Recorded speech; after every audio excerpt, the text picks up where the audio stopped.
Hey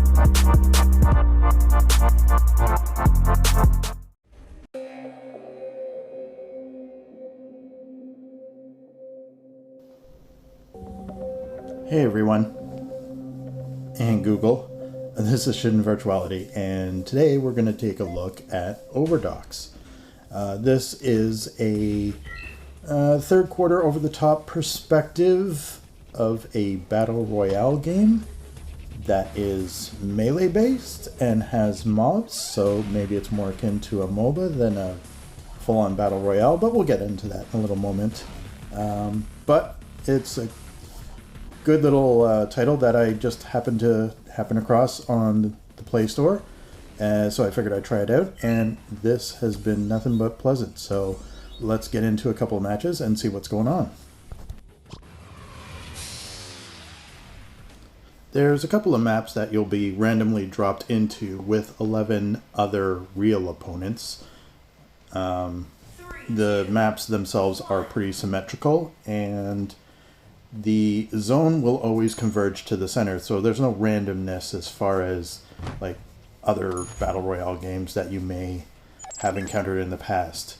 However, the arena is still sort of good for laying out where you want to go, who you encounter along the way, the mobs you'll have to face, the pickups and buffs that you'll pick up.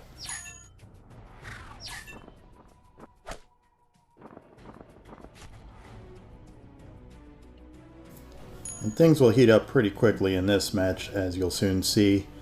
Two players enter in, as you see from their bars and the player names that they have.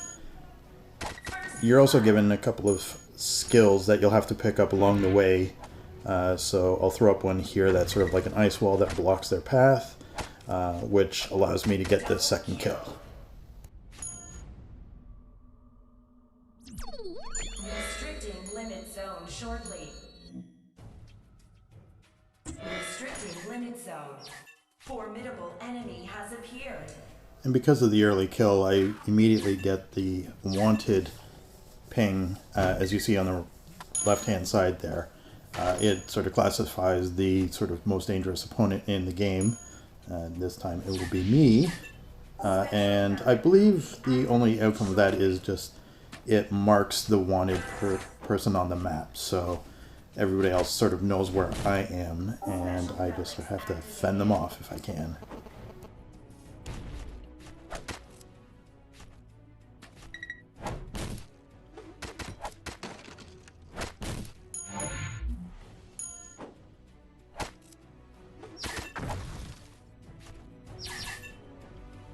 Triple kill.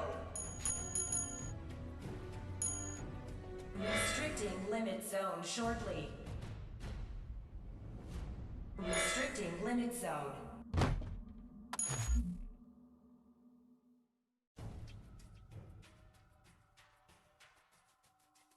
Formidable enemy has appeared.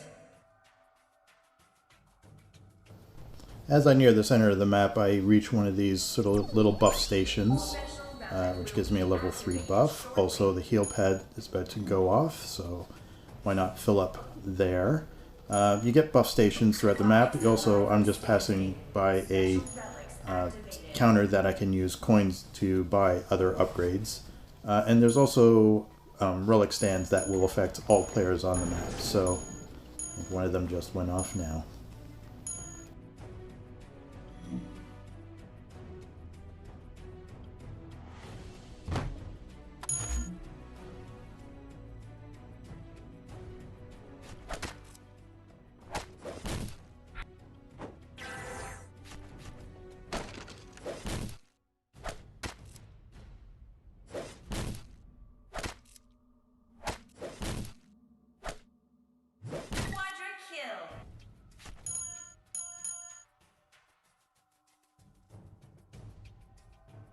Special relic will be activated shortly.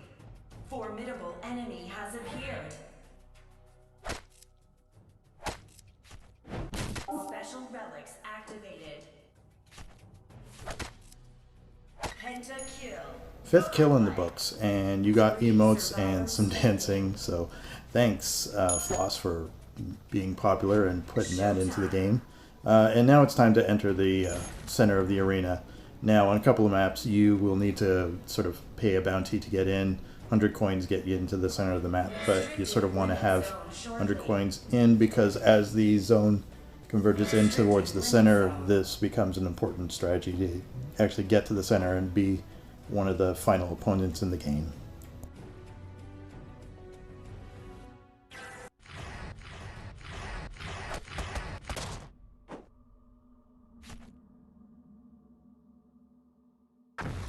As we get to the final battle, it's not always important to have the most kills, as, it could always be that one that sort of comes in from behind and gets the victory.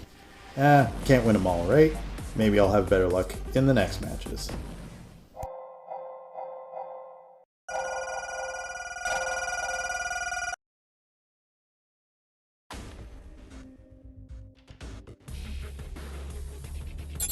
And then, of course, at the end of the match, you're given your rewards that will translate into various currencies.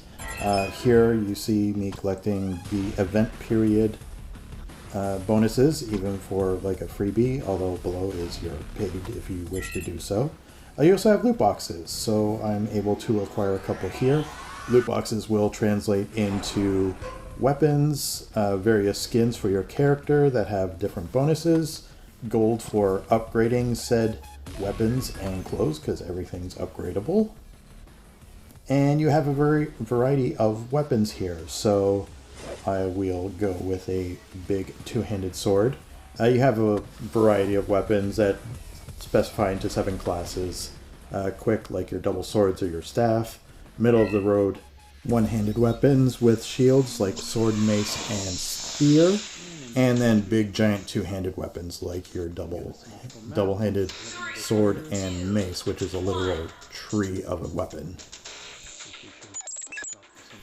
At the start of this map, you're given an isolated zone to quickly do a little bit of shopping with some coins that you start off with.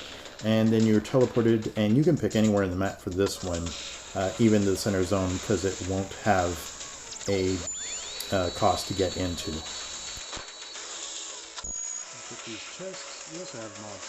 You may hear me speak a little bit softly in this particular match. I believe when I was recording it, I was trying to do voiceover at the same time as getting the game footage. It didn't work out too well. The game really overdrowned what I was trying to say, but at the very least, it turned out to be a good particular match, so that's why I wanted to include it as well.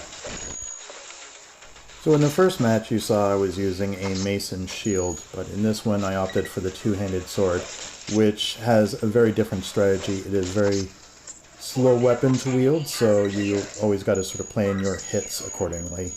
You want to make sure that you're making your hits effectively, but the damage trade-off is oh so sweet.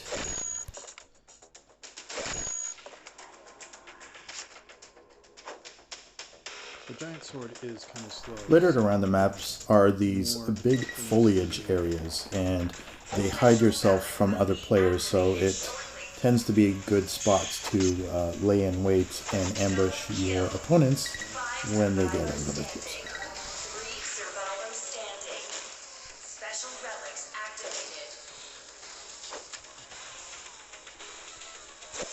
As I mentioned before as well, you also have these robot mobs that are around the map, but make no mistake, if you're in a bad position with low health, they can put a ruin to your day pretty quick if you're not careful.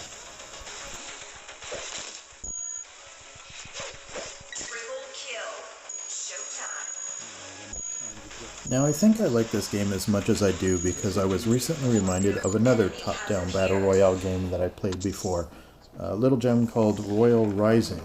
About a year ago it was in pre-release, and I don't think it ever got a release, which is unfortunate because it seemed to be a very good game.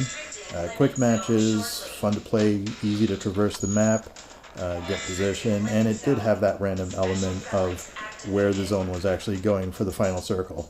But even still, this one, a lot of more strategy, a lot more of you versus your opponent and the environment of mobs and what you picked up along the way, so that randomness is still kind of there, even though the final zone is always determined to be in the center. If you want to catch what I covered for Royal Rising, well, maybe you'll see a little iCard pop around now.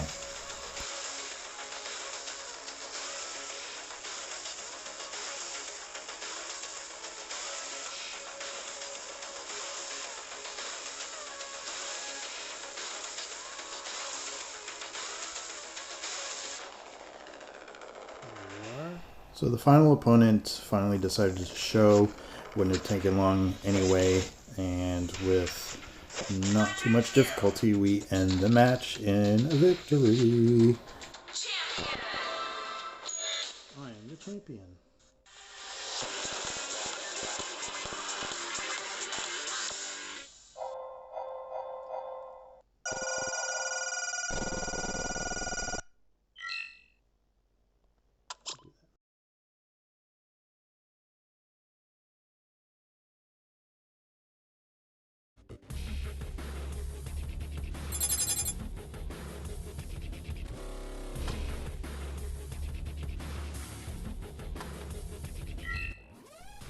And with that, another match done. More coins, more loot boxes, some normal energy that goes into my normal loot box to open it up as well. Good stuff.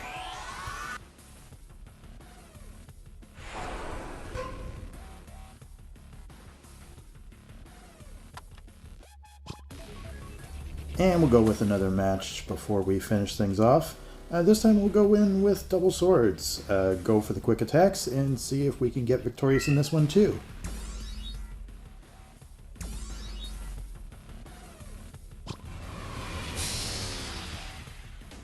And if you thought the first two maps that we took a look at were quick, Death Asylum puts you in a big room with all opponents ready to bear, so matches here go pretty quick too, quicker than most.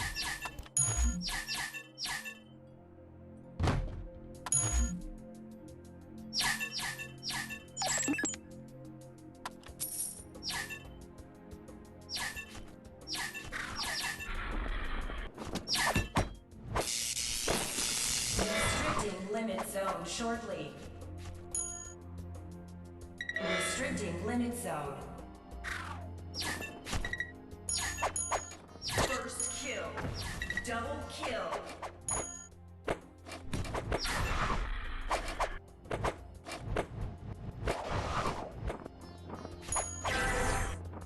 Triple kill. Entering the final stage. 5 survivors standing.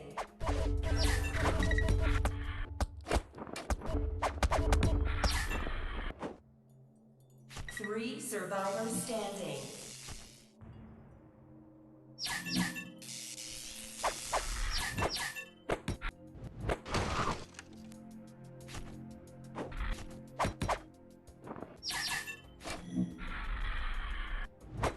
Showtime. Restricting limit zone shortly. Restricting limit zone.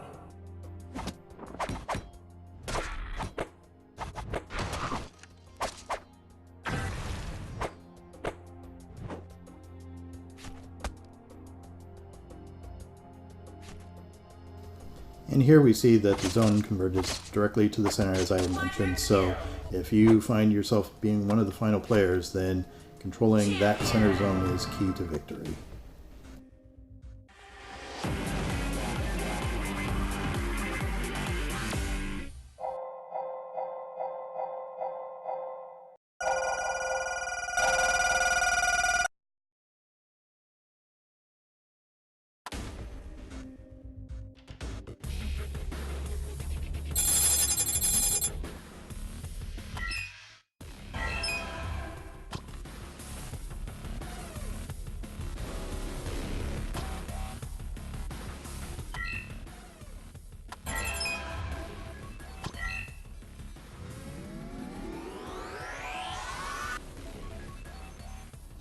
And in this loot box, I was lucky to pull a rare costume, so use that for next time. Anyway, this has been a short look at Overdox. Hope you enjoyed the video. If you did, smack that like button and subscribe and comment and join me for more, because you never know what kind of game I'll be playing next. This has been Shin Virtuality. Game on, have fun, and I'll catch you all in the next one. Thanks for watching.